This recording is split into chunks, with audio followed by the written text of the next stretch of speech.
ലോത്തിനെ രക്ഷിക്കുന്നു. ഷീനാർ രാജാവായ അൻറാഫേൽ, എല്ലാസർ രാജാവായ അരിയോക്ക്, ഏലാ രാജാവായ കേദോർ ലാവോമർ, ഗോയിം രാജാവായ തീദാൽ എന്നിവർ തങ്ങളുടെ ഭരണകാലത്ത് സോദോം രാജാവായ ബേറ, ഗോമോറ രാജാവായ ബീർഷ, അദ്മ രാജാവായ ഷിനാബ്, സെബോയിം രാജാവായ ഷെമേബർ, ബേല അതായത് സോവാർ രാജാവ് എന്നിവരോട് യുദ്ധം ചെയ്തു. ഇവർ സിദ്ദിം താഴ്വരയിൽ അണിനിരന്നു. അതിപ്പോൾ ഉപ്പുകടലാണ്. ഇവർ 12 വർഷം കേദോർ ലാവോമറിന് കീഴടങ്ങി കഴിയുകയായിരുന്നു.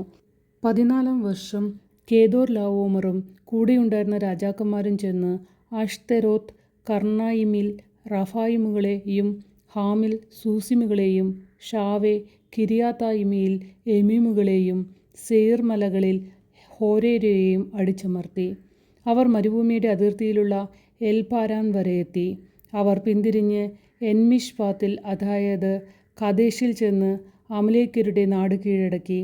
ഹസ്സോൻ താമറിൽ പാർത്തിരുന്ന അമരോരെയും തോൽപ്പിച്ചു. അപ്പോൾ സോദോം, ഗോമൊറ, അദ്മ, സെബോയിം, ബേല അതായത് സോവാർ എന്നിവിടങ്ങളിലെ രാജാക്കന്മാർ സിദ്ദീം താഴ്വരയിൽ ഏലാം രാജാവായ കേദോർ ലാവോമർ, ഗോയിം രാജാവായ തീദാൽ, ഷീനാർ രാജാവായ അമ്രാഫേൽ, എലാസർ രാജാവായ അരിയോക്ക് എന്നിവർക്കെതിരെ യുദ്ധത്തിനായി അണിനിരന്നു. 4 രാജാക്കന്മാർ 5 പേർക്കെതിരെ. സിദ്ദീം താഴ്വര നിറയെ ചെളികുണ്ടുകളായിരുന്നു. സോദോമിലെയും ഗോമോറിലെയും രാജാക്കന്മാർ പിന്തിരിഞ്ഞോടിയപ്പോൾ ഈ കുഴികളിൽ വീണു. ശേഷിച്ചവർ മലയിലേക്ക് ഓടിപ്പോയി. സോദോമിലെയും ഗോമോറിലെയും സർവ്വസമ്പത്തും ഭക്ഷണ സാധനങ്ങളും കവർന്നുകൊണ്ട് ശത്രുക്കൾ സ്ഥലം വിട്ടു.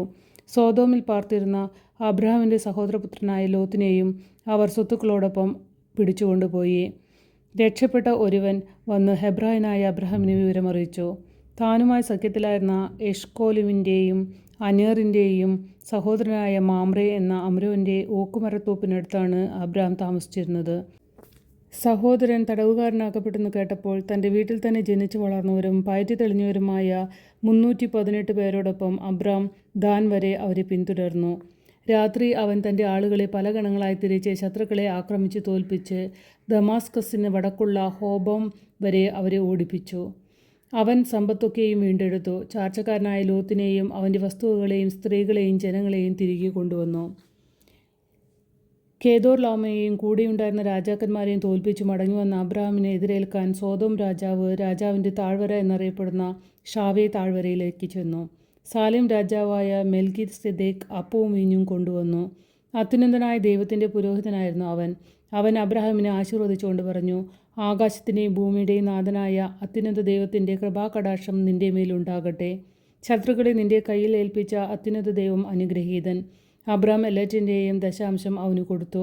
സോദോം രാജാവ് അബ്രാമിനോട് പറഞ്ഞു, ആളുകളെ എനിക്ക് വിട്ടുതരിക, സമ്പത്തെല്ലാം നീ എടുത്തുകൊള്ളുക. അബ്രാം സോദോം രാജാവിനോട് പറഞ്ഞു, ഞാൻ കർത്താവിന് മുമ്പിൽ ആകാശത്തിൻ്റെയും ഭൂമിയുടെയും സൃഷ്ടാവായ അത്യുന്നത ദൈവത്തിന് മുമ്പിൽ ശപഥം ചെയ്യുന്നു, നിങ്ങളുടേതായ ഒരു ചരടോ ചെരുപ്പിൻ്റെ വാറോ ഒന്നും തന്നെ ഞാൻ എടുക്കുകയില്ല. ഞാൻ അബ്രാഹാമിനെ സമ്പന്നനാക്കി എന്ന് നിങ്ങൾ പറയരുതല്ലോ. യുവാക്കൾ ഭക്ഷിച്ചതും എൻ്റെ കൂടെ വന്നവരുടെ പങ്കും മാത്രമേ എനിക്ക് വേണ്ടൂ. ആനറും എഷ്കോലും മാമ്രയും തങ്ങളുടെ പങ്ക് എടുത്തുകൊള്ളട്ടെ.